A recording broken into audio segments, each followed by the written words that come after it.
Welcome back. Provo is cracking down on problem properties. The City Council gave Provo Police Department more power to punish non-compliant property owners. And 2 News' Natalie Wattis is in Provo. So Natalie, what's the new law?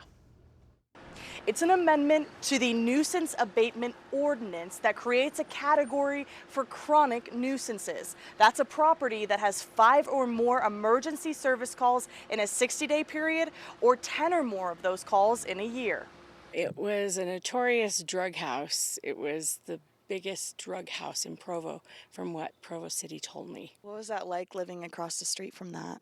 Well, we have kids, and so we had to constantly, every time we walked out the door, the first thing we did was look to make sure that nothing scary was going on. Provo PD has had issues with notorious problem properties in the past. We've had some properties where we've done double-digit search warrants in the home for drug activity, or we've done multiple citations and the city has written multiple letters to a property to make the needed changes, and it hasn't happened. Police said in the last 2 years alone, just 6 hotels in the city had nearly 300 of these calls, and that sometimes it takes years to deal with these problem properties.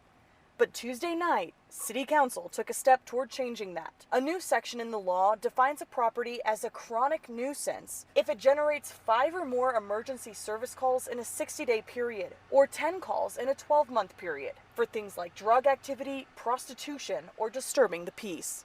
Arresting our way out of a problem isn't a long-term solution, so maybe having leverage for a landlord to come into compliance, or leverage for a tenant to have their landlord make the property more habitable. If found to be in violation, police can now issue a notice requiring the property owner to correct the problem, whether it be installing cameras and lighting, hiring security, or increasing tenant screening. And if they don't, landlords would be slapped with some hefty fines. It means that we can actually do something and not just like, well, sorry, our hands are tied. People I spoke with who have lived near these types of properties were glad to hear about the change.